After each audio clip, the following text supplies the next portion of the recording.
ನಾರಾಯಣಂ ನಮಸ್ಕೃತ್ಯ ನರಂ ಚೈವ ನರೋತ್ತಮಂ ದೇವೀಂ ಸರಸ್ವತೀಂ ವ್ಯಾಸಂ ತತೋ ಗ್ರಂಥಮುದೀರಯೇ ಯಂ ಪ್ರವ್ರಜಂತಮಂ ಅನುಪೇತಮಪೇತ ಕೃತ್ಯಂ ದ್ವೈಪಾಯನೋ ವಿರಹಕಾತರ ಆಜುಹಾವ ಪುತ್ರಾ ಇತಿ ತನ್ಮಯತಯಾ ತರವೋಪಿ ನೇದುಃ ತಂ ಸರ್ವಭೂತಹೃದಯಂ ಮುನಿಮಾನತೋಸ್ಮಿ ಯಸ್ಯಾನುಭಾವಮಖಿಲಶ್ರುತಿಸಾರಮೇಕಮಧ್ಯಾತ್ಮದೀಪಮತಿತಿತೀರ್ಷತಾಂ ತಮೋಂಧಂ ಸಂಸಾರಿಣಾಂ ಕರುಣಯಾಃ ಪುರಾಣಗುಹ್ಯಂ ತಂ ವ್ಯಾಸಸೂನುಮುಪಯಾಮಿ ಗುರುಂ ಮುನೀನಾಂ ಮಾತರ್ಮೇ ಮಾತರಿಶ್ವನ್ನ ಪಿತರತುಲಗುರೋ ಭ್ರಾತರಿಷ್ಟಾಪ್ತಬಂಧೋ ಸ್ವಾಮಿನ್ ಸರ್ವಾಂತರಾತ್ಮನ್ ಅಜರಜರಯಿತರ್ಜನ್ಮ ಮೃತ್ಯಾಮಯಾನಾಂ ಗೋವಿಂದೇ ದೇಹಿ ಭಕ್ತಿಂ ಭವತಿ ಚ ಭಗವನ್ನೂರ್ಜಿತಾಂ ನಿರ್ನಿಮಿತ್ತಾಂ ನಿರ್ವ್ಯಾಜಾಂ ನಿಶ್ಚಲಾಂ ತದ್ಗುಣಗಣಬೃಹತೀಂ ಶಾಶ್ವತೀಂ ಆಶುದೇವಾ.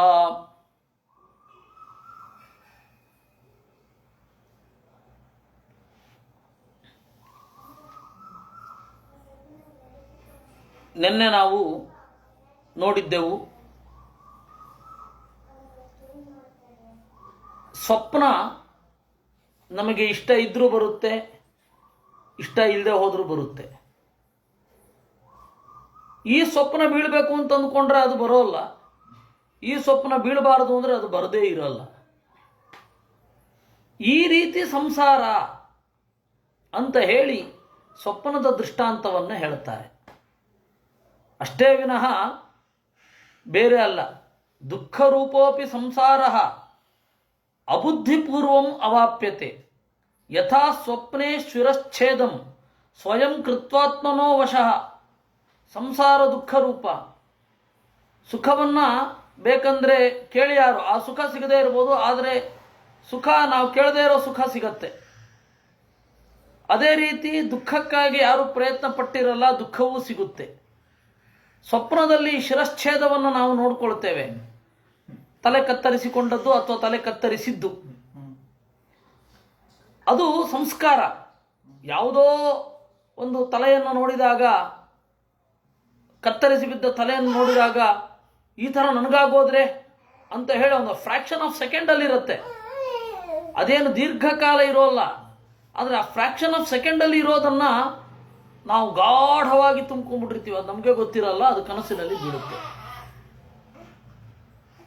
ಈ ತರಹ ತಥೋ ದುಃಖಮವಾಪ್ಯೇತ ತಥಾ ಜಾಗರಿತೇಪಿ.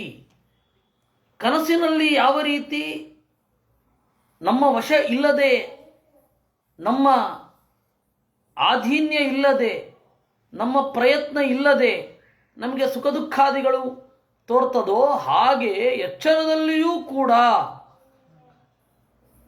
ಆ ರೀತಿ ನಮಗೆ ಅಸ್ವಾತಂತ್ರ್ಯ ಇದೆ ಅನ್ನೋದನ್ನು ತಿಳಿಬೇಕು. ಅದಕ್ಕೆ ಗಂಭೀರವಾಗಿ ಹಿರಿಯರು ಏನು ಹೇಳ್ಬಿಡ್ತಾರೆ, ಸಂಸಾರ ಅನ್ನೋದು ಸ್ವಪ್ನ ತರಹ ಅಂತಾರೆ. ಇವರೇನು ಅಂದ್ಕೊಂಡ್ಬಿಡ್ತಾರೆ, ಸ್ವಪ್ನ ಸುಳ್ಳು ಅಂತ. ಅದು ಮೊದಲನೇ ತಪ್ಪು. ಸ್ವಪ್ನದ ತರಹ ಜಗತ್ತು ಸುಳ್ಳು ಅಂತ ಅದು ಅಲ್ವೇ ಅಲ್ಲ. ಸ್ವಪ್ನ ಸುಳ್ಳಲ್ಲ. ಇದನ್ನು ನಾವು ಈ ಹಿಂದೆ ಎಲ್ಲ ನೋಡಿದ್ದೇವೆ. ಅದರಿಂದಾಗಿ ಜಾನನ್ನಪ್ಯಾತ್ಮನೋ ದುಃಖಂ ಅವಶಸ್ತು ಪ್ರವರ್ತತೆ. ಇದನ್ನ ದೈತ್ಯ ಬಾಲಕರಿಗೆ ಪ್ರಹ್ಲಾದ ಉಪದೇಶ ಮಾಡಿದ್ದು. ತಸ್ಮಾದ್ಭವದ್ಧಿಕ್ ಕರ್ತವ್ಯ ಕರ್ಮಣಾಂ ತ್ರಿಗುಣಾತ್ಮನಾಂ ಬೀಜ ನಿರ್ಹರಣಂ ಯೋಗ ಪ್ರವಾಹೋ ಪರಮೋ ಧಿಯಃ. ತಸ್ಮಾದ್ಭವದ್ಧಿಕ್ ಕರ್ತವ್ಯ, ಅದರಿಂದ ನೀವು ತ್ರಿಗುಣಾತ್ಮನಾಂ ಕರ್ಮಣಾಂ, ಸತ್ವಗುಣ ರಜೋಗುಣ ತಮೋಗುಣ ಈ ಕರ್ಮಗಳ ಬೀಜ ನಿರ್ಹರಣಂ, ಬೀಜವನ್ನೇ ತೆಗೆದು ಬಿಡಬೇಕು. ಸತ್ವಗುಣ ರಜೋಗುಣ ತಮೋಗುಣ ಕೆಲಸ ಮಾಡೋದು ಮನಸ್ಸಿನಲ್ಲಿ. ಈ ಮನಸ್ಸನ್ನು ತೆಗೆದು ಬಿಡಬೇಕು. ಮನಸ್ಸನ್ನು ತೆಗೆಯೋದು ಹೇಗೆ? ಪ್ರವಾಹೋಪರಮೋ ಧಿಯ ಯೋಗ, ಯೋಗವನ್ನು ಆಶ್ರಯಿಸಬೇಕು. ಯೋಗ ಅಂದ್ರೇನು? ಧಿಯ ಪ್ರವಾಹೋಪರಮಃ, ಪ್ರಜ್ಞಾ ಪ್ರವಾಹವನ್ನು ನಿಲ್ಲಿಸ್ಬಿಡೋದು. ಸೊ ಒಂದು ರೀತಿ ಹೇಳೋದಾದರೆ ಮೈಂಡ್ ವೇವನ್ನು ನಿಲ್ಲಿಸ್ಬಿಡ್ಬೇಕು. ಅಯ್ಯ, ಅದನ್ನ ಹೇಳಲಿಕ್ಕೆ ಮತ್ತೆ ಯೋಚನೆಯೇ ಬೇಕಲ್ವಾ? ಮೈಂಡ್ ವೇವನ್ನು ನಿಲ್ಲಿಸಬೇಕು ಅನ್ನೋದು ಒಂದು ಮೈಂಡ್ ವೇವೇ. ಎಲ್ಲರೂ ಹಾಗರ್ಥ ಮಾಡ್ಕೊಂಡ್ಬಿಟ್ರು. ಏನನ್ನು ಯೋಚನೆ ಮಾಡಬೇಡ, ಏನನ್ನು ಯೋಚನೆ ಮಾಡದೆ ಇರೋದು ಹೇಗೆ ಅನ್ನೋದೊಂದು ಯೋಚನೆ ಆಗಿಬಿಡತ್ತೆ. ಬಹಳ ವಿಚಿತ್ರ. ಈ ತರಹ ಉಪದೇಶ ಕೊಡ್ತಾ ಇರ್ತಾರಲ್ಲ, ಅವ್ರಿಗೆ ಈ ಕ್ಲಾರಿಟಿ ಇರೋದಿಲ್ಲ. ವಿಶೇಷತಃ ಈಗ ಭಾರತದಲ್ಲಿ ಆಂಗ್ಲ ಮೋಹ ವಿಪರೀತ ಆಗಿ ಇಂಗ್ಲೀಷಿನಲ್ಲಿ ಹೇಳಿದ್ರೆ ಅದು ಪಥ್ಯ, ಇಂಗ್ಲೀಷ್ ಶಂಖದಿಂದ ಉದುರಿದ್ರೆ ತೀರ್ಥ. ಹೀಗಾಗಿ ಇಂಗ್ಲೀಷಲ್ಲಿ ಹೇಳ್ಬೇಕು ಅವ್ರಿಗೆ. ಇಂಗ್ಲೀಷಲ್ಲಿ ಪಾಂಡಿತ್ಯ ಇರುವವರಿಗೆ ಇದರಲ್ಲಿ ಆಳ ಇರಲ್ಲ, ಇದರಲ್ಲಿ ಆಳ ಇರುವವರಿಗೆ ಇಂಗ್ಲೀಷಿನಲ್ಲಿ ಹೇಳಲಿಕ್ಕೆ ಶಬ್ದವೇ ಇಲ್ಲ.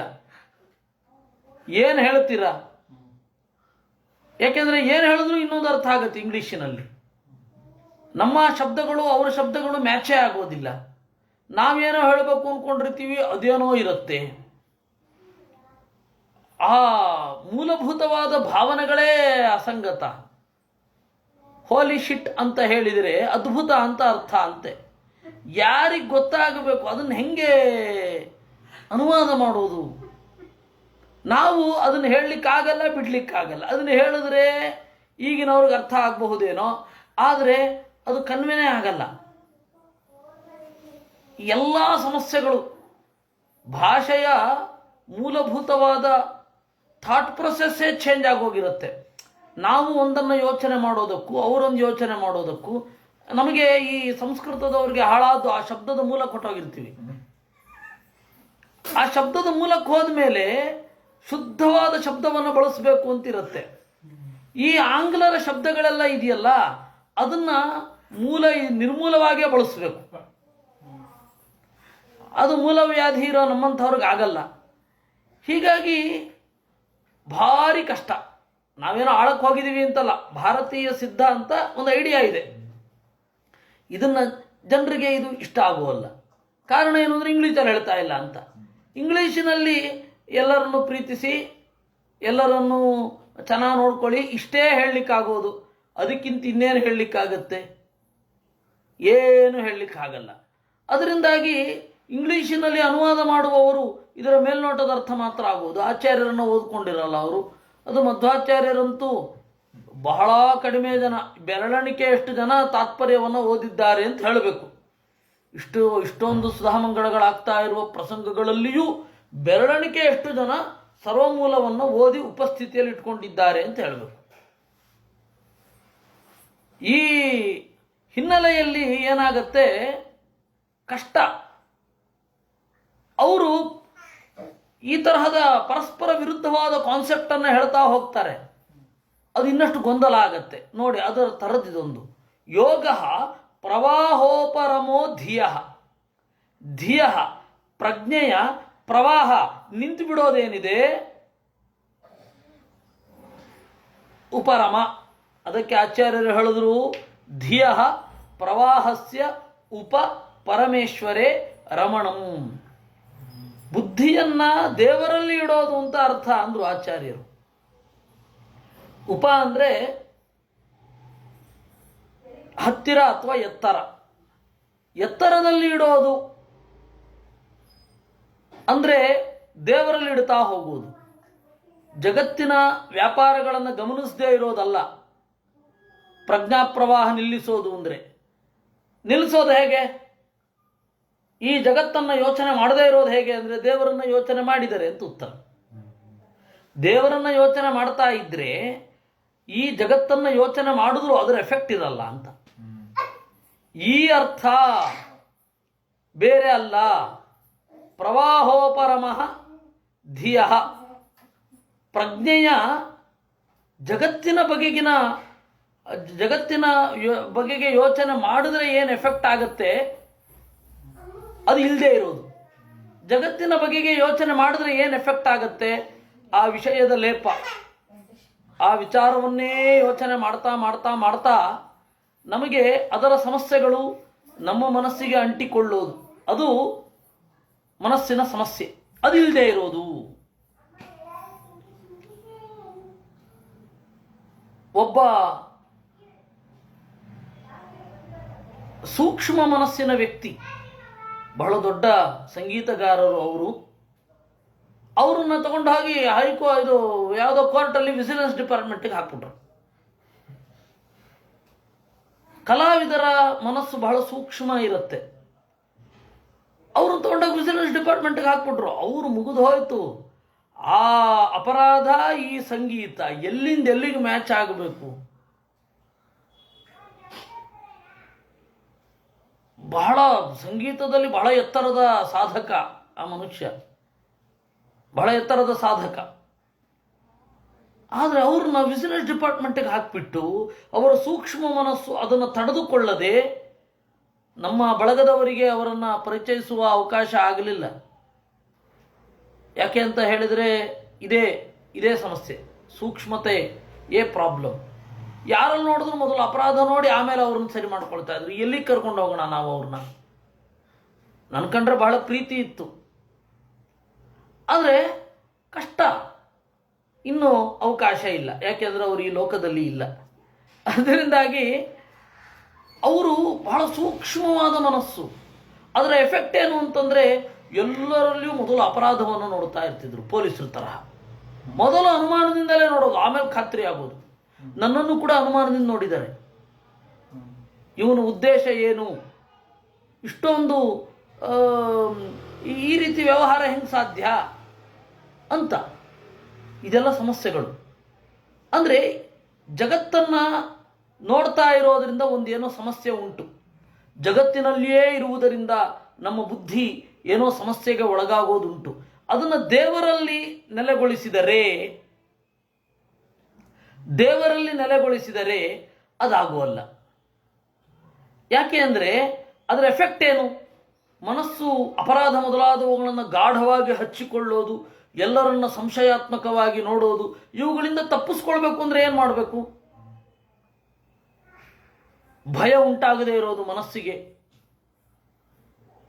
ಆ ಎಲ್ಲಕ್ಕೂ ಒಂದೇ ಒಂದು ಉತ್ತರ, ಧಿಯ ಉಪರಮಃ, ದೇವರಲ್ಲಿ ಮನಸ್ಸನ್ನು ನೆಲೆಗೊಳಿಸುವುದು. ಇದೊಂದೇ. ತತ್ರೋಪಾಯ ಸಹಸ್ರಾಣಾಂ ಅಯಂ ಭಗವತೋದಿತಃ ಯದೀಶ್ವರೇ ಭಗವತಿ ಭಕ್ತಿ ಸ್ಯಾನ್ನಾನ್ಯಥಾರತಿ.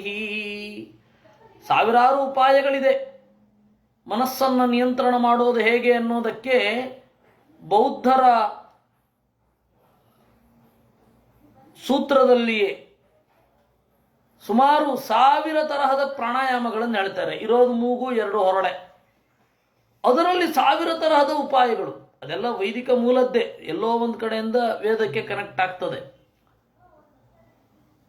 ಅಪಾನಪ್ಪಾನ ಸುತ್ತ ಅಂತ ಈ ಪ್ರಾಕೃತದಲ್ಲಿ ಇರೋದು ಗ್ರಂಥ, ಅದು ಪಾಲಿ ಪ್ರಾಕೃತದಲ್ಲಿ. ಅದರಲ್ಲಿ ಸುಮಾರು 10 ಟೆಕ್ನಿಕ್ ಎಲ್ಲ ಇದು ಮಾಡಿದರೆ. ಈ ಎಲ್ಲ ಉಪಾಯಗಳು ಹಠಯೋಗ ಪ್ರದೀಪಿಕಾ, ಏರಂಡ ಸಂಹಿತ, ಬೇರೆ ಬೇರೆ ಕಡೆ ಇದೆ. ಅದರಲ್ಲಿ ಮುಖ್ಯವಾದದ್ದು ತತ್ರ ಉಪಾಯ ಸಹಸ್ರಾಣಾಂ ಅಂದ ಪ್ರಹ್ಲಾದ. ಸಾವಿರಾರು ಉಪಾಯಗಳಲ್ಲಿ ಒಂದು ಉಪಾಯ ಯಾವುದು ಅಂತಂದ್ರೆ ಭಕ್ತಿ. ಆಗೇನಾಗತ್ತೆ, ರತಿಹಿ ನಾನ್ಯಥಾ ಸ್ಯಾತ್. ನಮ್ಮ ಪ್ರೀತಿಸುವ ಸಹಜ ಸ್ವಭಾವ, ಪ್ರೀತಿ ಅನ್ನೋದು ಸಹಜ ಸ್ವಭಾವ. ಒಂದರಿಂದ ಭಯಗೊಳ್ಳೋದು ಸಹಜ ಸ್ವಭಾವವೇ. ಭಯಗೊಳ್ಳೋದು ಮನಸ್ಸಿದ್ದಾಗ ಇರುತ್ತೆ. ಪ್ರೀತಿ ಅನ್ನೋದು ಸಹಜ ಸ್ವಭಾವ. ಎಲ್ಲರೂ ಒಂದು ಕಡೆ ಪ್ರೀತಿ ಇಡಲೇಬೇಕು. ಅದನ್ನು ಎಲ್ಲಿಟ್ಟರೆ ಎಫೆಕ್ಟ್ ಆಗತ್ತೆ, ಎಲ್ಲಿಟ್ಟರೆ ಎಫೆಕ್ಟ್ ಆಗಲ್ಲ. ದೇವರಲ್ಲಿಟ್ಟರೆ ಎಫೆಕ್ಟ್ ಆಗಲ್ಲ. ಅಂದರೆ ಅದು ಭಯ, ಆತಂಕ, ದ್ವಂದ್ವ ಇತ್ಯಾದಿಗಳನ್ನು ಹೊತ್ತು ತರೋದಿಲ್ಲ. ಯಾರು ಒಬ್ಬ ಹೆಚ್ಚು ದ್ವಂದ್ವಗಳಿಗೆ ಒಳಗಾಗೋದಿಲ್ಲ, ಹೆಚ್ಚು ಸಂದೇಹ ಇರಲ್ಲ, ಹೆಚ್ಚು ಆಶಂಕೆ ಇರಲ್ಲ, ಹೆಚ್ಚು ಅನುಮಾನಗಳಿರೋದಿಲ್ಲ, ಭಗವದ್ಭಕ್ತಿಯ ಲಕ್ಷಣ ಅದು ಕೂಡ ಒಂದು. ಭಗವದ್ಭಕ್ತಿಯ ನಿರಂತರ ಟ್ರೈನಿಂಗಿನಿಂದ ಬಂದದ್ದದು. ಒಬ್ಬ ಸಹಜವಾಗಿ ಇರ್ತಾನೆ, ಸರಳವಾಗಿರ್ತಾನೆ, ಬಹಳ ಸರಳವಾಗಿರ್ತಾನೆ. ಇಷ್ಟು ದೊಡ್ಡ ಸ್ಥಾನದಲ್ಲಿರೋರು ಇಷ್ಟು ಸರಳವಾಗಿರ್ಲಿಕ್ಕೆ ಸಾಧ್ಯವಾ ಅಂತ ಹೇಳಿ ಸಾರಳ್ಯದಲ್ಲಿ ನಮ್ಮ ಈ ಶತಮಾನದಲ್ಲಿ ಕಣ್ಣು ಮುಂದೆ ನಮ್ಮ ಮುಂದೆ ಇದ್ದವರು ಪೇಜಾವರ ಸ್ವಾಮಿಗಳು. ಆ ಸಾರಳ್ಯ ಯಾಕೆ ಬಂತು? ಬಹಳ ಸರಳವಾಗಿ ಎಲ್ಲರಲ್ಲಿ ಹೊಂದಿಕೊಳ್ಳೋದು ಯಾಕೆ? ಅದು ಭಕ್ತಿಯ ಒಂದು ಲಕ್ಷಣವೇ. ಅವರು ಜಗತ್ತಿನಲ್ಲಿ ಮೋಸಗಳನ್ನು ನೋಡಿಲ್ವೇ? ನೋಡಿರ್ತಾರೆ. ಅವ್ರಿಗಿಂತಲ್ಲ ನಾವು ನೋಡಿರೋದು. ಅವಾಗ ಚಂಬಲ್ ಕಣಿವೆಯಲ್ಲಿ ಢಕಾಯಿತರು ಯಾರಿದ್ರು ಅವ್ರ ಹತ್ರ ಎಲ್ಲ ಮಾತನಾಡಿ ಪರಿವರ್ತನೆ ಮಾಡಲಿಕ್ಕೆ ಪ್ರಯತ್ನ ಆದರೂ ಪಟ್ಟು ಬಂದಿದ್ದಾರೆ. ಆ ತರಹದ ಎಷ್ಟು ಸಂಗತಿಗಳನ್ನು ನೋಡಿದ್ದಾರೆ. ಈ ಎಲ್ಲ ಜಗತ್ತನ್ನು ನೋಡುವಾಗಲೂ ಕೂಡ ಅವರ ಮನಸ್ಸು ವ್ಯಗ್ರ ಆಗಲಿಲ್ಲ, ಸಹಜವಾಗಿ ಇತ್ತು. ಆ ಪ್ರೀತಿ ಇತ್ತು, ಆ ಸರಳತೆ ಇತ್ತು. ಅದಕ್ಕೆ ಹೇಳಿದ್ದು ರತಿ ನಾಣ್ಯಥಾ ಸ್ಯಾತ್ ಅಂತ. ರತಿ ಅನ್ನೋದು ಇಲ್ಲದೆ ಇರಬಹುದು, ಇಲ್ಲಿಲ್ಲ ಬೇರೆ ಕಡೆ ಇದ್ದೇ ಇರುತ್ತೆ. ಅದು ಎಫೆಕ್ಟ್ ಆಗದಂತೆ ಮಾಡಲಿಕ್ಕೆ ದೇವರಲ್ಲಿ ಭಕ್ತಿ ಅಂತ ಅನ್ನೋದು. ಯದೀಶ್ವರೇ ಭಗವತಿ ಭಕ್ತಿ ಸ್ಯಾತ್ ನಾಣ್ಯಥಾ ರತಿ.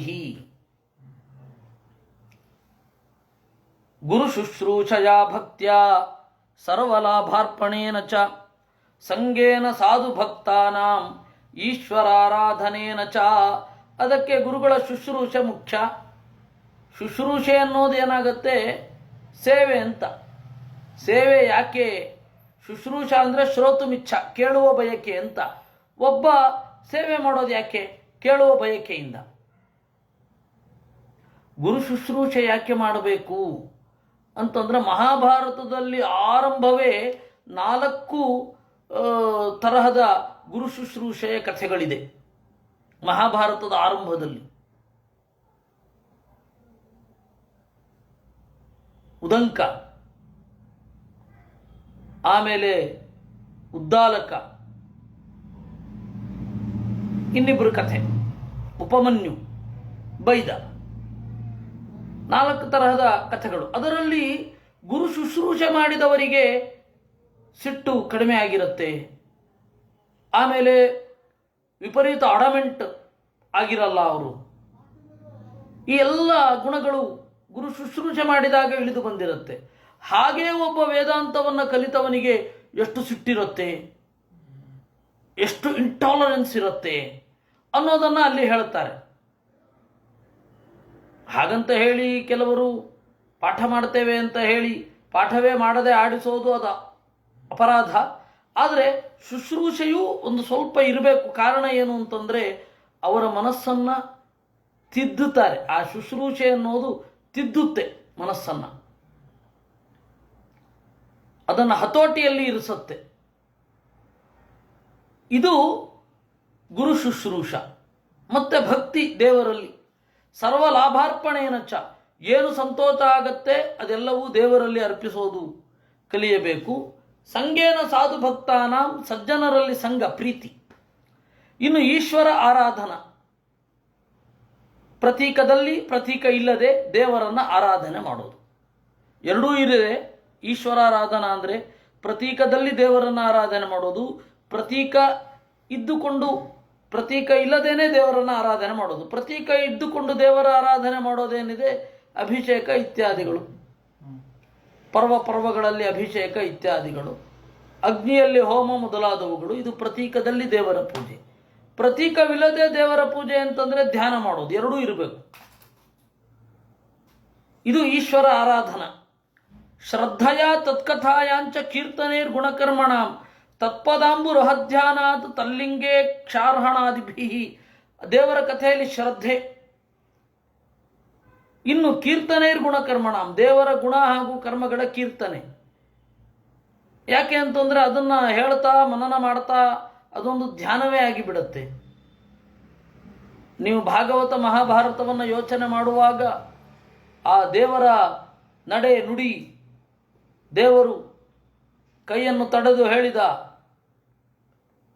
ಅರಳಿದ ತಾವರೆಯಂತಹ ಕಣ್ಗಳ ಕೃಷ್ಣ ಅರ್ಜುನನನ್ನು ನೋಡಿ ನಗುತ್ತಾ ನುಡಿದ, ಅವೆಲ್ಲ ನಮಗೆ ಆ ಚಿತ್ರ ಬಂದ್ಬಿಡ್ಬೇಕು. ಅದು ಧ್ಯಾನ ಆಗತ್ತೆ. ಅದಕ್ಕೆ ಕೀರ್ತನೇರ್ ಗುಣಕರ್ಮಣ ಅಂದ್ರು. ಭೀಷ್ಮಾಚಾರ್ಯರನ್ನು ಚಚ್ಚಿ ಬಿಡ್ತೇನೆ ಅಂತ ಹೇಳಲಿಕ್ಕೆ ರಥದಿಂದ ಜಿಗಿದು ಸಿಕ್ಕಿದ ರಥದ ಚಕ್ರವನ್ನು ಹಿಡಿದುಕೊಂಡು ದಡದಡನೆ ಸಾಗಿದ ದೇವರ ಮೈ ಮೇಲೆ ಉತ್ತರಿಯೇ ಇರಲಿಲ್ಲ. ಅಲ್ಲಿ ಶ್ಲೋಕ ಏನಿದೆ ಅದನ್ನು ಹೇಳಿದ್ರೆ ಸಾಕು, ಎಕ್ಸ್ಟ್ರಾ ಎಲ್ಲ ಸೇರ್ತದೆ ಬೇಡ. ಅದಷ್ಟೇ ಮುಗೀತು, ಅದೊಂದು ಧ್ಯಾನ ಆಗಿಬಿಡತ್ತೆ. ಈ ತರಹ ಕೀರ್ತನೈ ಗುಣಕರ್ಮಣ, ದೇವರ ಅಡಿಗಳನ್ನು ನೆನೆಯುವುದು. ತಲ್ಲಿಂಗ ಈಕ್ಷ, ದೇವರ ಲಿಂಗ, ಲಿಂಗ ಅಂತಂದರೆ ಪ್ರತಿಮೆಯನ್ನು ನೋಡೋದು ಅಥವಾ ದೇವರ ನೆನಪು ಬರೆಸುವಂತಹ ಎಲ್ಲವನ್ನೂ ನೋಡೋದು. ಇಡೀ ಜಗತ್ತೇ ದೇವರ ಪ್ರತಿಮೆ ಅಲ್ವೇ? ಅದಕ್ಕೆ ಬಂಗಾರದ ಬೆಳ್ಳಿಯ ಆಭರಣ ಹಾಕಿದರೆ ಏನು ನೋಡೋದು? ತಲ್ಲಿಂಗೇಕ್ಷ ನೋಡಲಿಕ್ಕೆ ಆಗಲ್ಲ. ದೇವರ ಅಲ್ಲಿ ಆ ಪ್ರತಿಮೆಯ ಲಕ್ಷಣ ಏನಿದೆ, ಆ ದೇವರ ಗುಣಗಳು ಅಲ್ಲಿ ಹೇಗೆ ಅಭಿವ್ಯಕ್ತ ಆಗಿದೆ, ಅದನ್ನು ನೋಡಲಿಕ್ಕೆ ಆಗಲ್ಲ. ಅದು ಬೇಕಿಲ್ಲ. ತಲ್ಲಿಂಗ ಅಂತಂದರೆ ಪರ್ವತ, ನದಿ, ಹಿರಿದಾದ ಮರ ಎಲ್ಲವೂ ತಲ್ಲಿಂಗವೇ, ದೇವರ ಪ್ರತಿಮೆಯೇ. ಅದನ್ನು ನೋಡೋದು, ಅದರ ಪೂಜೆ. ಅದು ಭಾಗವತದಲ್ಲಿ ಹೇಳಿದ್ದಾರೆ. ನೀರಿನ ಪೂಜೆ ಅಂತಂದರೆ ಅದನ್ನು ಕೊಳೆ ಮಾಡದೇ ಇರೋದು, ಇತ್ಯಾದಿಗಳು.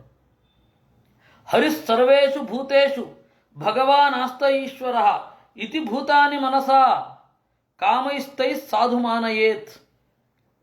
ಈ ರೀತಿಯಾಗಿ ದೇವರು ಎಲ್ಲ ಜೀವರಲ್ಲಿ ನೆಲೆಗೊಂಡಿದ್ದಾನೆ ಅಂತ ಹೇಳಿ ಅವರ ಬಯಕೆಗಳನ್ನು ಈಡೇರಿಸಲಿಕ್ಕೆ ನಮ್ಮ ಕೈಲಾದರೆ ಈಡೇರಿಸೋದು, ಅದು ಒಂದು ದೇವರ ಪೂಜೆ. ನಮ್ಮ ಕೈಲಿ ಯಾರ್ದಾಗತ್ತೆ ಅವರ ಬಯಕೆಗಳನ್ನು ಈಡೇರಿಸೋದು. ಏವಂ ನಿರ್ಜಿತ ಷಡ್ವರ್ಗೈ ಕ್ರಿಯತೆ ಭಕ್ತಿರೀಶ್ವರೇ ವಾಸುದೇವೇ ಭಗವತಿ ಯಯಾ ಸಂಲಭತೆ ರತಿಂ. ಏವಂ ನಿರ್ಜಿತ ಷಡ್ವರ್ಗೈ, ಇದು ಇಂದ್ರಿಯಗಳ ವೃತ್ತಿಯನ್ನು ಗೆಲ್ಲೋದು ಅಂದರೆ, ಇಂದ್ರಿಯಗಳ ವೃತ್ತಿಯನ್ನು ಗೆಲ್ಲೋದು ಅಂದರೆ ಹೀಗಲ್ಲದೆ ಬೇರೆ ಅಲ್ಲ.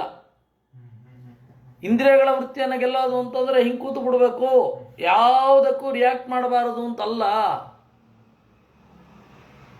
ಪ್ರೀತಿ ತಡಿಲಿಕ್ಕಾಗಲ್ಲ, ಪ್ರೀತಿಸಲೇಬೇಕು, ದ್ವೇಷಿಸಲೇಬೇಕು. ಅದನ್ನು ಯೋಗ್ಯವಾದ ಸ್ಥಳಗಳಲ್ಲಿ ಮಾಡಬೇಕು ಅಂತ ಅಷ್ಟೇ ಹೇಳೋದು. ಮತ್ತೆ ಅದರ ಮಿತಿಯನ್ನು ತಿಳಿದುಕೊಂಡು ಮಾಡಬೇಕು ಅಂತ ಅಷ್ಟೇ ಹೇಳೋದು. ಇದು ನಿರ್ಜಿತ ಷಡ್ವರ್ಗ ಅಂತ. ಮಾತ್ಸರ್ಯ ಮೊದಲಾದವುಗಳನ್ನು ಗೆಲ್ಲೋದು ಅಂತ ಹೇಳಿದರೆ ಹೀಗೆ, ಬೇರೆ ರೀತಿಯಿಂದ ಅಲ್ಲ. ಇದರಿಂದ ಪರಮಾತ್ಮನಲ್ಲಿ ಭಕ್ತಿ ಅನ್ನೋದು ಮೂಡುತ್ತೆ. ನಿಶಮ್ಯ ಕರ್ಮಾಣಿ ಗುಣಾನ ತುಲ್ಯಾನ್ ವೀರ್ಯಾಣಿ ಲೀಲಾತನು ಭಿಕೃತಾನಿ ಯದಾತಿ ಹರ್ಷೋತ್ಪುಳಕಾಶ್ರುಗದ್ಗದ ಪ್ರೋತ್ಕಂಠ ಉದ್ಗಾಯತಿ ರೌತಿ ನೃತ್ಯತಿ. ದೇವರ ಕರ್ಮಗಳನ್ನು ಕೇಳ್ತಾ ಅತುಲ್ಯಾನ್, ಸಮವಿರದ ಎಣೆಯಿರದ ಗುಣಗಳನ್ನು, ವೀರ್ಯಗಳನ್ನು, ದೇವರ ಅವತಾರದ ಕೃತ್ಯಗಳನ್ನು ಕೇಳ್ತಾ ಅತಿ ಹರ್ಷೋತ್ಪುಳಕಾಶ್ರು ಗದ್ಗದ, ಅತ್ಯಂತ ಹರ್ಷದಿಂದ ರೋಮಾಂಚನಗಳಾಗಿ ಪ್ರೋತ್ಕಂಠ, ಗಟ್ಟಿಯ ದನಿಯಲ್ಲಿ ಉದ್ಗಾಯತಿ, ಹಾಡ್ತಾನೆ, ರೌತಿ ಅಳ್ತಾನೆ, ನೃತ್ಯತಿ ನಗುತ್ತಾನೆ. ವಸ್ತುತಃ ಇದು ಪ್ರಹ್ಲಾದನ ಅನುಭವ ಮತ್ತು ಅನುಭಾವ. ಆದರೆ ಹೀಗಿರಬೇಕು ಅಂತ ಅಂದುಕೊಳ್ಬೇಡಿ ಅಂತ ಆಚಾರ್ಯರು 11ನೇ ಸ್ಕಂದದಲ್ಲಿ ಹೇಳ್ತಾರೆ. ತಡಿಲಿಕ್ಕಾಗದೆ ಹೋದರೂ ಅದನ್ನು ಗಟ್ಟಿಯಾಗಿ ನಿಯಂತ್ರಣ ಮಾಡ್ಕೊಂಡು ಕೂತಿರಬೇಕು ಅಂತ ಹೇಳ್ತಾರೆ. 11ನೇ ಸ್ಕಂದದಲ್ಲಿ ಆಚಾರ್ಯರು ಭಾಷ್ಯ ಬರೀತಾರೆ. ಎಲ್ಲ ಕಡೆ ಭಕ್ತಿಯನ್ನು ಗುರುತಿಸ್ಲಿಕ್ಕೆ ಕಣ್ಣಲ್ಲಿ ನೀರು ಬಂತು ಅದರಿಂದಾಗಿ ಭಕ್ತಿ ಇದೆ, ದೇವರ ಮಹಿಮೆಯನ್ನು ಕೇಳಿದಾಗಲೂ ಕಣ್ಣಲ್ಲಿ ನೀರು ಬರಲಿಲ್ಲ ಅದರಿಂದಾಗಿ ಭಕ್ತಿ ಇಲ್ಲ, ಈ ತರಹ ತೀರ್ಮಾನಕ್ಕೆ ಹೋಗಬಾರದು. ಹೀಗೂ ಆಗತ್ತೆ ಅಷ್ಟೇ, ಹೀಗೇ ಆಗಬೇಕು ನಿಯಮ ಇಲ್ಲ. ದೇವರ ಗುಣವನ್ನು ಕೇಳ್ತಾ ಒಬ್ಬ ಸುಮ್ಮನೆ ಕೂತಿರ್ತಾನೆ, ಇವನಲ್ಲಿ ಭಕ್ತಿ ಇಲ್ಲ ಅಂದ್ಬಿಡೋದು, ಆ ಥರ ಎಲ್ಲ ಮಾಡೋದು ಬೇಡ. ಪ್ರಹ್ಲಾದ ತನ್ನ ಅನುಭವವನ್ನು ಹೇಳ್ತಾ ಇರೋದು. ಯದಾ ಗ್ರಹಗ್ರಸ್ತ ಇವ ಕ್ವಚಿದೃದನ್ ಹಸತ್ಯಥಾ ಕ್ರಂದಯತೆ ಜನಾನ್ ಮುಹುರ್ಮುಹುರ್ವಕ್ತಿ ಹರೇ ಜಗತ್ವತೆ ನಾರಾಯಣೇತ್ಯಾತ್ಮಗತಿರ್ಗತತ್ರಪಃ. ಪಿಶಾಚ ಹಿಡಿದವನ ಹಾಗೆ ಅಳುತ್ತಾ ನಗುತ್ತಾ ಕೂಗುತ್ತಾ ಮತ್ತೆ ಮತ್ತೆ ನಾರಾಯಣ ಜಗತ್ಪತೆ ಅಂತ ಹೇಳ್ತಾ ಇರ್ತಾನೆ, ಅದು ಭಕ್ತಿಯ ಲಕ್ಷಣ. ಇದನ್ನೇ ಜಗನ್ನಾಥದಾಸರು ಹೇಳಿದ್ದು. ನಗುವರೋ, ರೋಧಿಸುವರೋ, ನಾಟ್ಯವಾಡುವರೋ, ಬಗೆಯುವರೋ ಬಡತನ ಭಾಗ್ಯ ಭಾಗವತರು. ತೆಗೆಯರೋ ನಿನ್ನಲ್ಲಿ ಮನವ ಒಮ್ಮೆಗಾದರೂ, ಜಗನ್ನಾಥ ವಿಠ್ಠಲ ನಿನ್ನವರು ಏನು ಧನ್ಯರೋ ಅಂತ. ಆದರೆ ಇದು ಲಕ್ಷಣ ಏಕದೇಶವೇ, ಸಂಸ್ತಂಭವೇ ಭಕ್ತರ ಮುಖ್ಯ ಲಕ್ಷಣ ಅಂತ ಆಚಾರ್ಯರು ಹೇಳಿದ್ದಾರೆ. ಅದರಿಂದಾಗಿ ನಗಲೇಬೇಕು, ಅಳಲೇಬೇಕು ಅಂತ ಆ ರೀತಿ ನಿಯಮ ಅಂತ ಅಂದುಕೊಳ್ಳಬೇಡಿ. ಯಾಕೆಂದರೆ ಕೆಲವೊಬ್ಬರು ನಟನೆಯನ್ನೂ ಮಾಡ್ತಾರೆ, ಅದರಿಂದಾಗಿ ಈ ತರಹ ಎಲ್ಲ ಮಾಡಬಾರದು. ಗಟ್ಟಿಯಾಗಿ ದ್ರವೀಕರಣವನ್ನು ಸಹಿಸಿಕೊಂಡು ಮನಸ್ಸಿನಲ್ಲಿಯೇ ಅದನ್ನು ಸಹಿಸಿಕೊಂಡಿರಬೇಕು. ಯಾವ ಭಾವನೆಯನ್ನು ಹೊರಗಡೆ ತೆಗಿಬಾರದು ಅಂತ 11ನೇ ಸ್ಕಂದದಲ್ಲಿ ಹೇಳಿದ್ದನ್ನು ನಾವು ಮತ್ತಿನ್ನೊಮ್ಮೆ ನೆನಪಿಸಿಕೊಳ್ಳಬೇಕು. ಶಾಂತವಾಗಿ ಇರಬೇಕು. ತದಾ ಪುಮಾನ್ ಮುಕ್ತ ಸಮಸ್ತ ಬಂಧನ. ತಡಿಲಿಕ್ಕಾಗದೆ ಹೋದರೆ ಮಾಡಿ, ಆದರೆ ಬೇರೆಯವರನ್ನು ಗುರುತಿಸ್ಬೇಕಾದ್ರೆ ಹೀಗೆ ಗುರುತಿಸ್ಬೇಡಿ. ತದಾ ಪುಮಾನ್ ಮುಕ್ತ ಸಮಸ್ತ ಬಂಧನ ತದ್ಭಾವ ಭಾವಾನುಕೃತ ಚಯಾಕೃತಿ ನಿರ್ದಗ್ಧ ಬೀಜಾನುಶಯೋ ಮಹೀಯಸ ಭಕ್ತಿ ಪ್ರಯೋಗೇಣ ತಮೇತ್ಯಧೋಕ್ಷಜಂ. ತದಾ ಪುಮಾನ್, ಆಗ ಎಲ್ಲ ಮಾನಸಿಕವಾದ ಬಂಧನಗಳನ್ನು ತೊರೆದು, ನಿರ್ದಗ್ಧ ಬೀಜಾನುಶಯ, ಸತ್ವರಜಸ್ತಮೋ ಗುಣಗಳ ಮೊಳಕೆ ಏನಿದೆ ಅದು ಸುಟ್ಟು ಹೋಗುತ್ತೆ, ದೇವರಲ್ಲಿ ಸೇರಿದವನಾಗುತ್ತಾನೆ. ಏನಾಗ್ತಾನೆ? ತದ್ಭಾವ ಭಾವಾನುಕೃತ ಚಯಾಕೃತಿ. ತದ್ಭಾವ ಭಾವ ಅಂತಂದರೆ ದೇವರ ಸ್ವರೂಪ ಹೇಗಿದೆಯೋ ಆ ತರಹದ್ದೇ ಭಕ್ತಿ ಇದು ಇರುವಂಥದ್ದು. ತದ್ಭಾವ ಭಾವ, ಭಾವ ಅಂದರೆ ಭಕ್ತಿ, ತದ್ಭಾವ ಅಂದರೆ ಅವನ ಸ್ವರೂಪ, ಅವನ ಅಸ್ತಿತ್ವ, ಅವನಲ್ಲಿ ಭಾವ ಭಕ್ತಿ ಹಾಗಿರ್ತಾನೆ. ಆಚಾರ್ಯರು ಇಲ್ಲಿಯೂ ಕೂಡ ಹೇಳ್ತಾರೆ, ಕೇಚಿತ್ ಭಕ್ತ ವಿನೃತ್ಯಂತಿ ಗಾಯಂತಿ ಚ ಯಥೇಪ್ಸಿತಂ ಕೇಚಿತ್ ತೂಷ್ಣೀಂ ಭಜಂತ್ಯೇವ ಕೇಚಿಚ್ಚ ಉಭಯಕಾರಿಣ ಅಂತ. ಕೆಲವರು ಭಕ್ತರು ನರ್ತನ ಮಾಡ್ತಾರೆ, ಹಾಡ್ತಾರೆ, ಅವರ ಇಚ್ಛೆ ಬಂದ ಹಾಗೆ ನಡ್ಕೊಳ್ತಾರೆ. ಕೇಚಿತ್ ತೂಷ್ಣೀಂ ಭಜಂತ್ಯೇವ, ಕೆಲವರು ಸುಮ್ಮನೆ. ಕೇಚಿಚ್ಚ ಉಭಯಕಾರಿಣ, ಕೆಲವೊಂದು ಸರ್ತಿ ಸುಮ್ಮನಿರ್ತಾರೆ, ಕೆಲವೊಂದು ಸರ್ತಿ ಭಕ್ತಿಯಿಂದ ಕುಣಿತಾರೆ. ಅದರಿಂದಾಗಿ ಎಲ್ಲರೂ ಕುಣಿಲೇಬೇಕು ಅಂತ ಅಂದ್ಕೊಳ್ಬೇಡಿ, ಯಾರು ಕುಣಿಲೇಬಾರದು ಅಂತಲೂ ಅಂದ್ಕೋಬೇಡಿ. ಅಂದರೆ ಒಬ್ಬರನ್ನ ನೀವು ನೋಡಬೇಕು ಅಂತಂದರೆ ಹತ್ತಿರದಿಂದಲೇ ನೋಡಬೇಕು ಏನಿದೆ ಅಂತ. ಅದನ್ನು ಯಾವತ್ತೂ ಹೊರಗಡೆ ಎಸ್ಟಾಬ್ಲಿಷ್ ಮಾಡಿ ತೋರಿಸ್ಲಿಕ್ಕಾಗಲ್ಲ. ಆಗತ್ತಾ? ನನ್ನಲ್ಲಿ ಇಷ್ಟು ಭಕ್ತಿ ಇದೆ ಅಂತ ತೋರಿಸ್ಲಿಕ್ಕಾಗಲ್ಲ, ಅಥವಾ ತೋರಿಸಿದ್ದು ಬಹಳ ಕಾಲ ಉಳಿಯಲ್ಲ, ಎಷ್ಟು ದಿವಸ ಅಂತ ಆ್ಯಕ್ಟಿಂಗ್ ಮಾಡಲಿಕ್ಕಾಗತ್ತೆ. ಅದರಿಂದ ಅವನು ಏನು ಅಂತ ಅನ್ನೋದನ್ನು ನೋಡಬೇಕಾಗತ್ತೆ. ಕಷ್ಟ ಬಂದಾಗ ಅವನು ಹೇಗೆ ವರ್ತನೆ ಮಾಡಿದ, ಅವನು ಯಾವ ರೀತಿ ಇರ್ತಾನೆ, ಅವನ ನಿಷ್ಠೆ ಹೇಗಿರುತ್ತೆ, ಅದನ್ನು ಹತ್ತಿರದಲ್ಲಿ ಬಂದಾಗಲೇ ಗೊತ್ತಾಗೋದು. ಅದ್ರ ಮೂಲಕ ತೀರ್ಮಾನ ಮಾಡಬೇಕೇ ವಿನಃ ಹೊರಗಡೆ ಒಂದು ಕೂಡಲೇ ಅವನನ್ನು ತೀರ್ಮಾನ ಮಾಡಲಿಕ್ಕಾಗಲ್ಲ, ಅಳದೆ ಹೋದರೂ ತೀರ್ಮಾನ ಮಾಡಲಿಕ್ಕಾಗಲ್ಲ. ಇದು ಎಲ್ಲ ಭಕ್ತರ ಎಕ್ಸ್ಕ್ಲೂಸಿವ್ ಲಕ್ಷಣ ಅಲ್ಲ, ಇದು ಜನರಲ್. ವಿಶೇಷಗಳಿರಬಹುದು. ಇದನ್ನ ಹೇಳ್ತಾರೆ. ಇದನ್ನು ನಾವು ಮನಸ್ಸಲ್ಲಿ ಇಟ್ಕೊಳ್ಬೇಕು. ಯದರ್ಥಮಿಹ ಕರ್ಮಾಣಿ ತದ್ಬ್ರಹ್ಮ ನಿರ್ವಾಣ ಸುಖಂ ಅಧೋಕ್ಷಜಾಲಾಪಮಿಹಾ ಸುಖಾತ್ಮನಃ ಶರೀರಿಣಃ ಸಂಸೃತಿ ಚಕ್ರಶಾತನಂ ತದ್ಬ್ರಹ್ಮ ನಿರ್ವಾಣ ಸುಖಂ ವಿದುರ್ಬುಧಾಃ ತದಾಪಜಧ್ವಂ ಹೃದಯೇ ತದೀಶ್ವರಂ. ಅಧೋಕ್ಷಜ ಆಲಾಪಂ, ದೇವರ ಗುಣಗಳ ಸ್ಮರಣೆ ಏನಿದೆ ಅದು ಸಂಸ್ಕೃತಿ ಚಕ್ರ ಶಾತನಂ, ಸಂಸಾರವೆಂಬ ಚಕ್ರವನ್ನು ನಾಶ ಮಾಡುವಂಥದ್ದು. ತದ್ ಬ್ರಹ್ಮ ನಿರ್ವಾಣ ಸುಖಂ. ಬ್ರಹ್ಮನಿಂದಾಗಿ ನಿರ್ವಾಣ, ದೇವರಿಂದ ಈ ದೇಹದ ಅಭಿಮಾನ ತೊಡೆದು ಹೋದ ಸುಖ, ದೇವರಿಂದ ಆಗುವಂತಹ ಸುಖ. ಬಾಣ ಅಂದರೆ ಶರೀರ ಅಂತ. ಯಾಕೆಂದರೆ ಕಾಮನೆ, ಉತ್ಕಟವಾದ ಇಚ್ಛೆ ಇದೆ. ಕಾಮನೆಯನ್ನು ತೀರಿಸಿಕೊಳ್ಳಿಕ್ಕಾಗಿ ಅಣತೆ ಕ್ರಿಯೆಗಳನ್ನು ಮಾಡುತ್ತೆ. ಅದರಿಂದಾಗಿ ಅದನ್ನೇನಂತ ಕರೀತಾರೆ? ಬಾಣ ಅಂತ ಕರೀತಾರೆ ಶರೀರವನ್ನು. ನಿರ್ಬಾಣ ಅಂದರೆ ಶರೀರ ಇಲ್ಲದೆ ಇರೋದು ಅಂದರೆ ಸಾಯೋದಲ್ಲ, ಶರೀರದಲ್ಲಿ ಇದ್ದು ಶರೀರದ ಉತ್ಕಟವಾದ ಬಯಕೆಗಳಿಗೆ ಸೊಪ್ಪು ಹಾಕದೇ ಇರುವುದು, ಅದು ನಿರ್ಬಾಣ. ಇದು ಯಾರಿಂದ ಆಗತ್ತೆ ಅಂದರೆ ದೇವರಲ್ಲಿ ಪ್ರಜ್ಞೆಯಿಂದ ಮಾತ್ರ ಆಗತ್ತೆ. ಅದಕ್ಕೆ ಬ್ರಹ್ಮ ನಿರ್ಬಾಣ ಸುಖಂ ಅಂದರು. ಅದಕ್ಕೆ ಆಚಾರ್ಯರು ಇದನ್ನು ತಪ್ಪರ್ಥ ಮಾಡ್ಕೊಳ್ಬೇಡಿ ಅಂತ ಹೇಳಿ ಬ್ರಹ್ಮ ನಿಮಿತ್ತ ನಿರ್ವಾಣ ಸುಖಂ ಅಂತಂದರು. ಬ್ರಹ್ಮನೇ ನಿಮಿತ್ತವಾಗಿದ್ದಾನೆ, ಆದ್ದರಿಂದಾಗಿ ದೇಹವನ್ನು ಮೀರಿದ ಸುಖ. ದೇವರು ನಿಮಿತ್ತವಾಗಿಲ್ಲದೆ ಹೋದರೆ ದೇಹವನ್ನು ಮೀರಿದ ಸುಖ ಬರಲ್ಲ. ಮನಸ್ಸು ದೇಹದ ಕಷ್ಟಕೋಟಲೆಗಳಲ್ಲಿ ಸಿಲುಕಿ ಅದರಂತೆ ಕ್ರಿಯೆ ಮಾಡುತ್ತೆ. ದೇಹದ ಮೂಲಕವೇ ಸುಖವನ್ನು ಗ್ರಹಿಸಬೇಕು. ಎಷ್ಟೋ ಜನರಿಗೆ ಪ್ರಜ್ಞಾಸುಖ ಇರಲ್ಲ, ಪ್ರಜ್ಞಾಸುಖವೂ ಇರಲ್ಲ. ಸಾಮಾನ್ಯ ಈ ಕವಿಗಳು ಮೊದಲಾದವರೆಲ್ಲ ಬ್ರಹ್ಮಾನಂದ ಸಹೋದರ ಅಂತಾರೆ ರಸವನ್ನ. ಅದು ಪ್ರಾಚೀನ ಭಾರತದ ಅಲಂಕಾರ ಶಾಸ್ತ್ರದಲ್ಲಿಯೇ ಇರುವಂಥದ್ದು. ಬ್ರಹ್ಮಾನಂದ ಸಹೋದರ ಆನಂದ, ರಸಾಸ್ವಾದದಿಂದ, ಉತ್ಕೃಷ್ಟವಾದ ಕೃತಿಗಳ ರಸಾಸ್ವಾದದಿಂದ ಬರುವಂತಹ ಆನಂದ ಬ್ರಹ್ಮಾನಂದ ಸಹೋದರ ಅಂತ.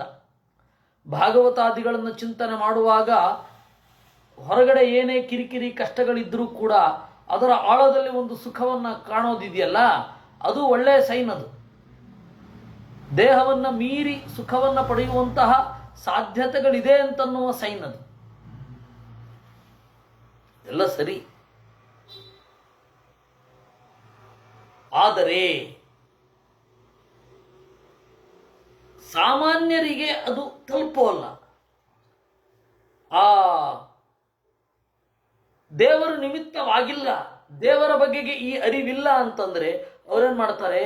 ಪ್ರಜ್ಞಾ ಪ್ರವಾಹದಿಂದ ನನಗೆ ಕಷ್ಟ ಬರುತ್ತೆ ಅಂತ ಹೇಳಿ ಆ ಪ್ರಜ್ಞಾ ಪ್ರವಾಹ ನಿಲ್ಲಿಸ್ಕೊಂಡ್ಬಿಟ್ರೆ ನಾನು ಸುಖವಾಗಿರ್ತೇನೆ ಅಂತ ಮದ್ಯ ಮೊದಲಾದವುಗಳನ್ನು ಕುಡಿತಾರೆ.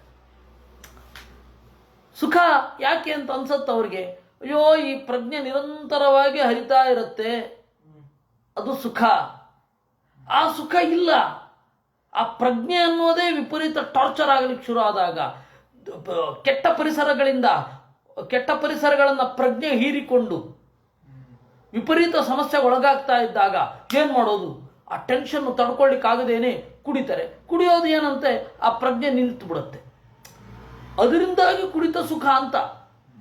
ಎಲ್ಲಿಯಾದರೂ ಪ್ರಜ್ಞೆ ಸುಖ ಆಗೋದು, ಪ್ರಜ್ಞೆಯ ಸ್ಥಗನ ಅನ್ನೋದು ಸುಖ ಆಗೋದು ಉಂಟೆ ಅಂದರೆ ಉಂಟು. ಇವರಿಂದ ಪ್ರಜ್ಞೆಯ ಸ್ಥಗಿತತೆಯನ್ನ ಸುಖ ಅಂತ ಅಂದುಕೊಳ್ಳೋದು ಯಾಕೆ ಅಂದ್ರೆ ದೇವರಲ್ಲಿ ಪ್ರಜ್ಞೆ ಇಲ್ಲದೆ ಇರೋದ್ರಿಂದ. ಖುಷಿಯಾದ್ರೂ ಅದೇ ಮಾಡ್ತಾರಲ್ಲ. ಅಲ್ಲ, ಖುಷಿಯಾಗೋದಾದ್ರೂ ಮಾಡೋದು ಏನಂತ ಹೇಳಿದ್ರೆ ಅದು ಭ್ರಾಂತಿ. ಅದೆಲ್ಲ ಒಂದೊಂದು ಭ್ರಾಂತಿ, ಅದಕ್ಕೊಂದು ನೆಪ ಅಷ್ಟೇ. ಪ್ರಜ್ಞಾಸ್ಥಗನಕ್ಕೆ ಖುಷಿ ವಿಪರೀತ ತಡ್ಕೊಳ್ಳಿಕ್ಕೆ ಆಗ್ತಾಯಿಲ್ಲ, ಏನು ಮಾಡೋದು? ನಮಗೇನಾದ್ರೂ ಆದರೆ ಅದು ವೇದಾಂತವನ್ನು ಚಿಂತನೆ ಮಾಡಿದವ, ವೇದಾಂತವನ್ನು ನಿಜವಾಗಿಯೂ ಅಳವಡಿಸಿಕೊಂಡವ ಏನು ಮಾಡ್ತಾನೆ? ಪ್ರಜ್ಞೆ ಇರಲಿ, ಸಂತೋಷ ಆಗತ್ತೆ, ಆಗಲ್ಲ ಅನ್ನಲ್ಲ. ಮನಸ್ಸಿನ ಮೇಲೆ ವಿಪರೀತ ಪರಿಣಾಮ ಬೀರಿ ಏನು ಮಾಡ್ಲಿಕ್ಕಾಗದೆ ಗೊತ್ತಾಗದೆ ಹುಚ್ಚುಚ್ಚಾಗೇನೂ ಆಡಲ್ಲ. ದುಃಖದಿಂದಲೂ ಅತಿರೇಕ ವರ್ತನೆಗಳಿರಲ್ಲ, ಅತ್ಯಂತ ಸುಖದಿಂದಲೂ ಅತಿರೇಕ ವರ್ತನೆಗಳಿರಲ್ಲ. ಮನಸ್ಸಿಗೆ ಅದು ಟ್ರೈನ್ ಮಾಡ್ತಾ ಇರತ್ತದು. ಸುಖ ವಿಪರೀತ ಆಯಿತು ಅಂತಂದಾಗ ಒಂದ್ಸರ್ತಿ ಕಿರಿಚು ಸಂಭ್ರಮಿಸಬಹುದು, ಅಥವಾ ಎಲ್ಲರಿಗೂ ಏನಾದರೂ ಕೊಡಿಸ್ಬಿಡ್ಬಹುದು, ಊಟಕ್ಕೆ ಹಾಕ್ಬೋದು, ಅಥವಾ ತಿಂಡಿ, ಏನೋ ಈ ಥರದ್ದೇನೋ ಸಣ್ಣದಿರುತ್ತೆ. ಏನು ಮಾಡ್ಲಿಕ್ಕಾಗಲ್ಲ, ಗೊತ್ತಾಗಲ್ಲ, ಹೋಗ್ಬಿಟ್ಟು ಈ ಪ್ರಜ್ಞಾಪ್ರವಾಹ ನಿಲ್ಲಿಸ್ಕೊಂಡ್ಬಿಡ್ಬೇಕು ಅಂತ ಕುಡಿದು ಬಿಡಲ್ಲ. ಇವೆಲ್ಲ ಸಮಸ್ಯೆಗಳು. ಅದರಿಂದಾಗಿ ಬ್ರಹ್ಮ ನಿಮಿತ್ತ ನಿರ್ವಾಣ ಸುಖ. ದೇವರಲ್ಲಿ ಭಕ್ತಿ ಇಟ್ಟರೆ ದೇಹವನ್ನು ಮೀರಿದ ಆನಂದವನ್ನು ಸ್ವೀಕಾರ ಮಾಡೋದು ಗೊತ್ತಾಗತ್ತೆ. ಅದಿಲ್ಲದೆ ಹೋದರೆ ಆ ಸ್ವೀಕಾರ ಗೊತ್ತಾಗಲ್ಲ. ಅದು ಪ್ರಾಬ್ಲಮ್. ಈ ಹಿನ್ನೆಲೆಯಿಂದ ನಾವು ದೇವರಲ್ಲಿ ಮನಸ್ಸನ್ನು ಇಟ್ಟು ಮನಸ್ಸಿಗೆ ಒಂದು ಅಂಕುಶ ಹಾಕಬೇಕಾಗತ್ತೆ. ತತಃ ಆ ಕಾರಣದಿಂದ ಹೃದಯ ಈಶ್ವರಂ ಭಜಧ್ವಂ. ಎಂತಹ ಈಶ್ವರ? ಹೃದಯೇ ಭಜಧ್ವಂ. ಹೃದಯ ಅಂತ ಎರಡಿದೆ. ಹೃದೀಶ್ವರಂ, ಹೃದಯ. ಎಲ್ಲ ಮನಸ್ಸಿನ ಒಡೆಯನಾದ ದೇವರನ್ನ ಹೃದಯ ಮನಸ್ಸಿನಲ್ಲಿ ಭಜಿಸಿ. ಅವಾಗ ಶಾಂತವಾಗಿರ್ತಾನೆ. ಯಾವುದಕ್ಕೂ ಅವನು ಎಕ್ಸ್ಟಸಿನಲ್ಲಿ ಬೀಳೋದಿಲ್ಲ, ವಿಪರೀತವಾದ ಭಾವುಕತೆಯಲ್ಲಿ ಬೀಳಲ್ಲ, ಶಾಂತವಾಗಿರ್ತಾನೆ. ಇದು ದೈತ್ಯರಿಗೆ ವಿಶೇಷವಾಗಿ ಹೇಳಬೇಕು.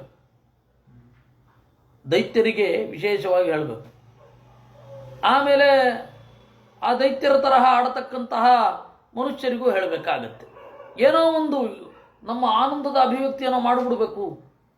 ಈ ವರ್ಷ ದಾಟ್ಬಿಟ್ಟಿವಿ ಅನ್ನೋ ಖುಷಿನಲ್ಲಿ ಬೈಕಲ್ಲಿ ವೇಗವಾಗಿ ಹೋಗೋರು ಇದೇ ಜಾತಿಗೆ ಸೇರಿದವರು. ಅದೇನು ಈ ವರ್ಷ ಕಳೆದು 12 ಗಂಟೆ ಆದಮೇಲೆ ಏನಾಗುತ್ತೋ ಏನೋ, ಆ ವರ್ಷ ಕಳೆದ ಮೇಲೆ ಏನೇನೋ ಆಡ್ಬಿಡ್ತಾರೆ. ಬೇಕಿಲ್ಲ ಅವೆಲ್ಲ.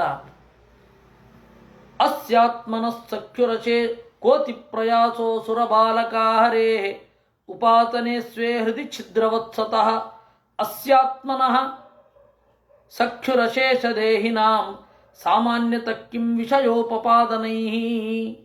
ಕಹ ಅತಿಪ್ರಯಾಸಃ ಅಸುರ ಬಾಲಕಾಹ. ಎಲೈ ದೈತ್ಯ ಬಾಲಕರೇ, ಕಷ್ಟ ಏನಿದೆ ಪರಮಾತ್ಮನಲ್ಲಿ ಮನಸ್ಸನ್ನು ಇಡೋದು?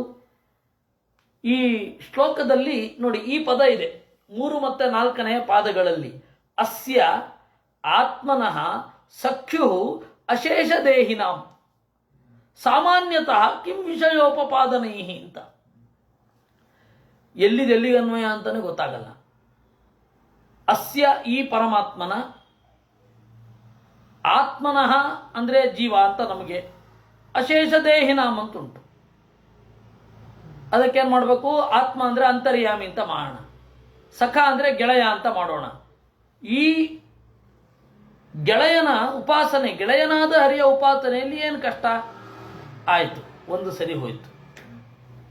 ಆಮೇಲೆ ಸಾಮಾನ್ಯತ ಕಿಂ ವಿಷಯೋಪಪಾದನೈ, ಸಾಮಾನ್ಯವಾಗಿರ್ತಕ್ಕಂತಹ ವಿಷಯಗಳನ್ನು ಏನು ಉಪಪಾದನೆ ಮಾಡಬೇಕು ಅಂತ. ಎಲ್ಲಿಗೆ ಅನ್ವಯ ಇದು? ಅದಕ್ಕೆ ಆಚಾರ್ಯರು ಬಂದರು. ಈ ಬಹಳ ಪ್ರಾಬ್ಲಮ್ ಇದೆ ಈ ಶ್ಲೋಕವನ್ನು ಅನ್ವಯ ಮಾಡೋದು. ಅದಕ್ಕೆ ಆಚಾರ್ಯರು ಬಂದರು, ಅಶೇಷ ದೇಹಿನಾಂ ಸಾಮಾನ್ಯತಃ ಹೃದಯಸ್ಥತ್ವೇನ ಅಂತ. ಸಾಮಾನ್ಯತಃ ಅನ್ನೋದು ಅಶೇಷ ದೇಹಿನಾಂಗೆ ಅನ್ವಯ. ಎಲ್ಲ ದೇಹಿಗಳಿಗೆ ಸಾಮಾನ್ಯವಾಗಿ ಹೃದಯದಲ್ಲಿ ನೆಲೆಗೊಂಡು ಗೆಳೆಯನಾಗಿರುವ ಅವನ ಉಪಾಸನೆಯಲ್ಲಿ ಏನು ಕಷ್ಟ ಇದೆ? ಹಾಗನ್ವಯ. ಕಿಂ ವಿಷಯೋಪಪಾದನೈ, ಸುಖಾದಿಗಳಿಗೆ ಶಬ್ದಸ್ಪರ್ಶ ರೂಪರಸ ಗಂಧಗಳ ಉಪಪಾದನೆ ಮಾಡೋದ್ರಿಂದ ಏನು? ಹಾಗೆ ಅರ್ಥ ಅಂದರು ಆಚಾರ್ಯರು. ಈ ಅನ್ವಯ ಹೇಳದೆ ಹೋಗಿರ್ತಿದ್ದಿದ್ರೆ ಇದು ಎಲ್ಲಿಗೆ ಜೋಡಿಸೋದು ಅಂತ ಕಷ್ಟ ಆಗಿರ್ತಾ ಇತ್ತು.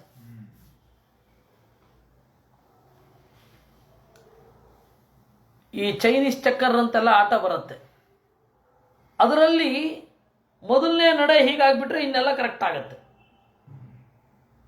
ಆ ರೀತಿ ಇಲ್ಲಿ ಎಲ್ಲಿ ಅನ್ವಯ ಮಾಡಬೇಕು ಅಂತ ತೋರಿಸ್ಬಿಟ್ರೆ ಇದು ಇಲ್ಲಿಗೆ ಅಂತ, ಅದು ಒಂದು ಅನ್ವಯ ಆಗ್ಬಿಟ್ರೆ ಉಳಿದದ್ದೆಲ್ಲ ಅನ್ವಯ ಆಗತ್ತೆ.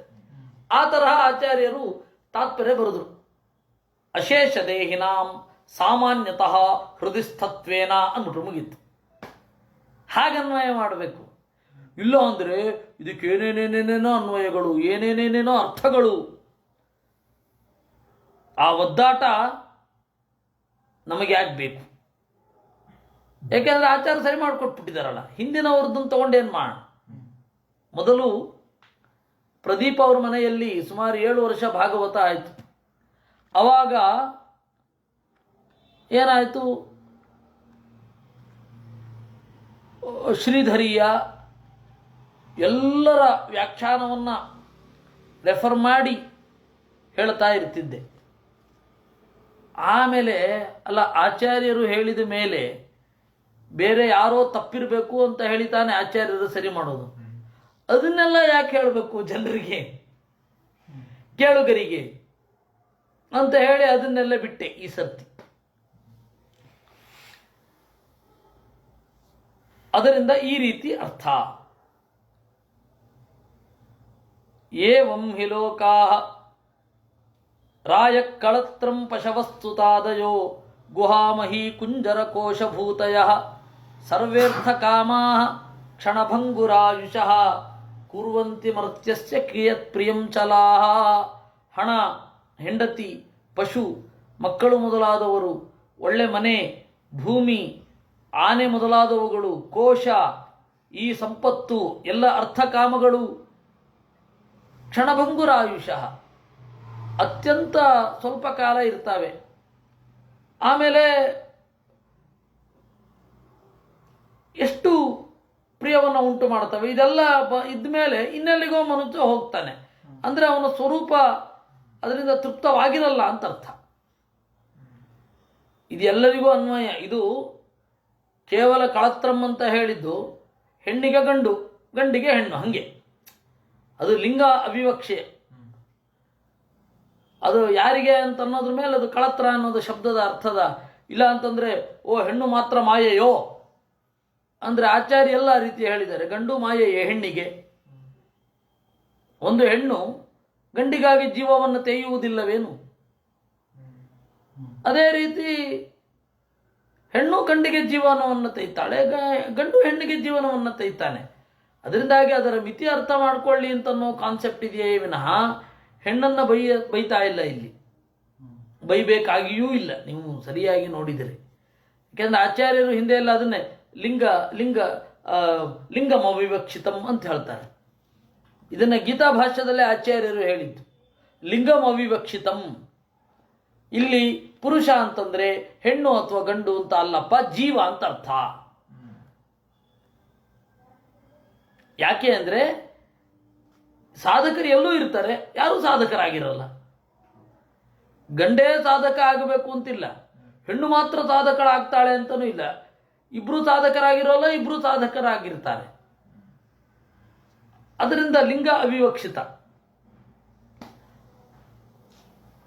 ಏವಂ ವಿಲೋಕಾ ಕೃತಭಿಕೃತ ಅಮಿ ಕ್ಷೈಷ್ಣವ ಸಾತಿಶಯಾನ ನಿರ್ಮಲಾ ತಸ್ಮಾದ್ ಅದೃಷ್ಟಶ್ರುತದೂಚಣಂ ಪರಂ ಭಕ್ತ್ಯೈಕಯ ಸಂಭಜತಾತ್ಮಲಬ್ಧಯೇ. ಅದರಿಂದ ಕೃತುಭಿಕೃತಾ ಲೋಕಾ, ಹಾಗೆ ಯಾಗ ಯಜ್ಞಾದಿಗಳಿಂದ ನಾವು ಪಡೆಯುವಂತಹ ಸ್ವರ್ಗ ಮೊದಲಾದ ಲೋಕಗಳು ಕ್ಷಯಿಷ್ಣವ, ಬೇಗ ಕ್ಷಯವನ್ನು ಹೊಂದುತ್ತವೆ. ಅದು ಈ ಲೋಕಕ್ಕಿಂತ ಅತಿಶಯ ಅಧಿಕ ಆಗಿರಬಹುದು, ಆದರೆ ನಿರ್ಮಲಾ. ತಸ್ಮಾತ್ ಅದೃಷ್ಟ ಶ್ರುತದೂಚಣಂ ಪರಂ, ಕಾಣದ ಕೇಳಿದ ಅನುಭವಿಸದ ಸ್ವರ್ಗ ಸುಖವನ್ನು ಹೊಂದೋದೇನಿದೆ ಅದು ಇದಕ್ಕಿಂತ ಏನು ವಿಲಕ್ಷಣವಾದ್ದಲ್ಲ.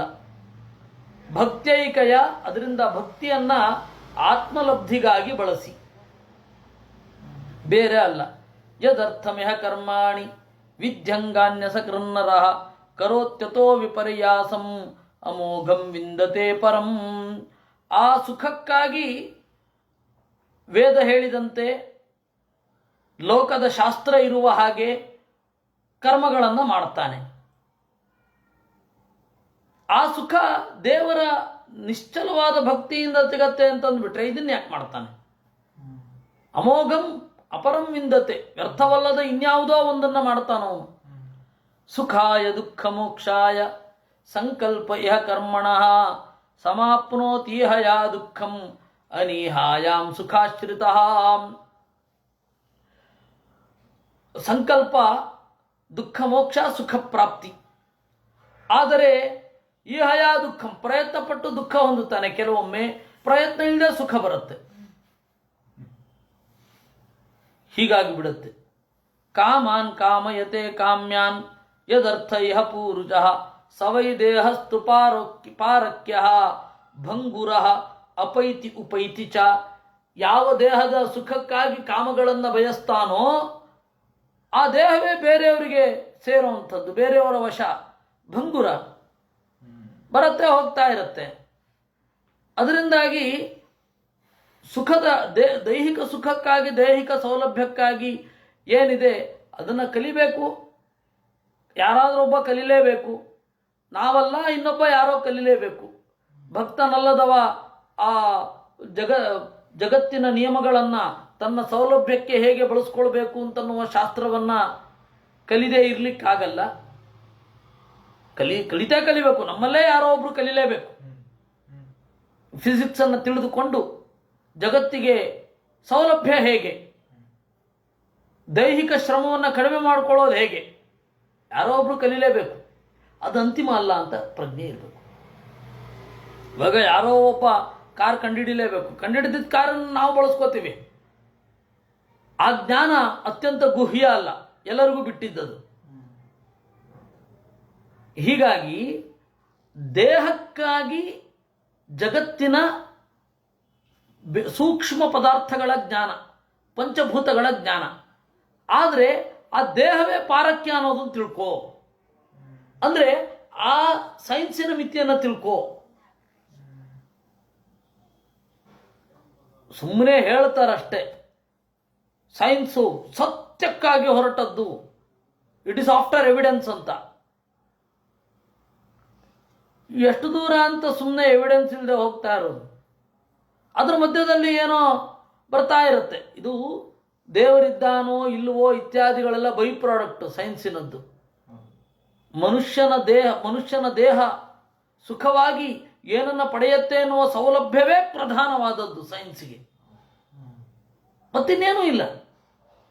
ಇಲ್ಲ ಅಂದರೆ ತತ್ವಜ್ಞಾನಿಗಳ ಸಂಖ್ಯೆ ಕಡಿಮೆ ಯಾಕೆ ಸೈಂಟಿಸ್ಟರಲ್ಲಿ? ಯಾರೋ ಐನ್ಸ್ಟೈನು, ಇನ್ಯಾರೋ ಒಬ್ಬ, ಅವರು ಇಲ್ಲ ಯಾವುದೋ ಒಂದು ಶಕ್ತಿ ಇದೆ ಅಂತ ಹೇಳ್ತಾರೆ ವಿನಃ ಸೌಲಭ್ಯಗಳೇ ಜಾಸ್ತಿ ಆಗೋದು ಯಾಕೆ? ಆದರೆ ತಿಳ್ಕೋ, ಆ ದೇಹವೇ ಅಪೈತಿ ಉಪೈತಿ, ಹೋಗತ್ತೆ ಬರುತ್ತೆ. ಅಂದರೆ ಆ ಸೌಲಭ್ಯಕ್ಕಾಗಿ ಹೊರಡುವ ವಿಜ್ಞಾನ ಎಷ್ಟು ಅಶಾಶ್ವತ ಅಂತ ಗೊತ್ತಲ್ಲ. ಅದು ತಿಳ್ಕೊಂಡೇನು ಮಾಡೋದು ಅಂದರೆ ಅನಂತ ಸುಖ ಅಂತೂ ಸಿಗಲ್ಲ. ಹಾಗೆ ಅದನ್ನ ಮಿತಿಯನ್ನು ಅರ್ಥ ಮಾಡಿಕೋ. ಅಲ್ಲ, ಮಾಫಿಯಾಗಳು ಆ ಜ್ಞಾನವನ್ನು ತಡಿತಾವೆ. ಅದು ಮೊದಲೆಲ್ಲ ಶಾಸ್ತ್ರಜ್ಞಾನ ಏನಿದೆ ಅದು ಯೋಗ್ಯರಾದವರಿಗೆ ಮಾತ್ರ ಇರಬೇಕು ಅಂತ ಪರೀಕ್ಷೆ ಇರ್ತಿತ್ತು. ಈಗ ಮಾಫಿಯಾಗಳೇನು ಮಾಡ್ತವೆ? ಶುದ್ಧ ಜ್ಞಾನ ಬೇಡ ಅಂತ ತಡಿತವೆ. ನಾನು ಚಿಕ್ಕಂದಿನಲ್ಲಿ ಈ ಪೇಪರ್ಗಳಲ್ಲಿ ಓದ್ತಾ ಇದ್ದೆ, ಈ ಕಾಲೇಜಿನ ವಿದ್ಯಾರ್ಥಿಗಳು ನೀರಿನಿಂದ ಓಡೋ ಗಾಡಿ ಮಾಡಿದ್ರು, ಅಥವಾ ಪೆಟ್ರೋಲ್ ಕಡಿಮೆ ಬಳಸುವಂತಹ ಗಾಡಿ ಮಾಡಿದ್ರು.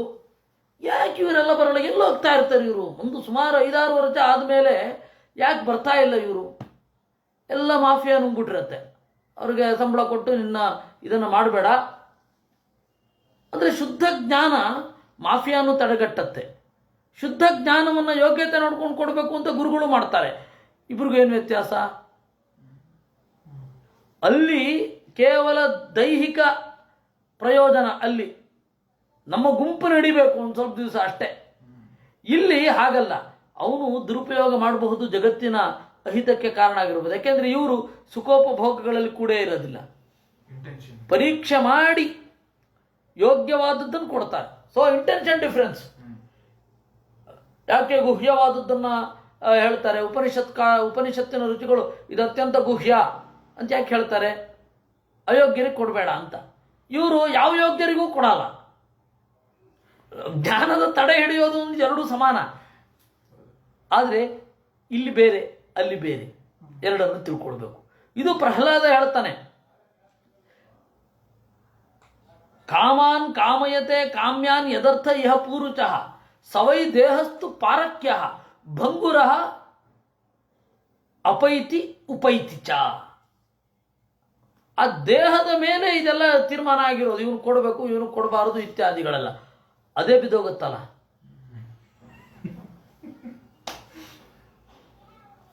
ಬಹಳ ಒಳನೋಟಗಳಿದೆ, ಬಹಳ ಒಳನೋಟಗಳಿದೆ. ಪ್ರಹ್ಲಾದ ಇಡೀ ಸಮಗ್ರ ದೇಹ ಜ್ಞಾನ ಮನಪ್ರಪಂಚದ ಮೇಲೆ ಪ್ರಹ್ಲಾದನ ಮಾತುಕತೆಗಳಿದೆ. ಇದು ನೋಡೋಣ. ಇನ್ನು ಮತ್ತೆ ಇನ್ನೂ ಬೇರೆ ಬೇರೆ ಆಯಾಮಗಳು ದೇವರು ನುಡಿಸಬಹುದು. ಈ ಒಂದರ್ಥ ಇದು ಇಷ್ಟು. ಇದನ್ನ ಮುಂದೆ ನೋಡೋಣ ಅಂತ ಹೇಳ್ತಾ ಇವತ್ತಿನ ಚಿಂತನೆಯನ್ನ ದೇವರಲ್ಲಿ ಅರ್ಪಿಸೋಣ. ಕೃಷ್ಣಾರ್ಪಣಮಸ್ತು. ಅನೇನ ಭಾವಿಯತ್ ಪುಣ್ಯಂ ತದಾಪ್ನೋತು ಪಿತಾ ಮಮ.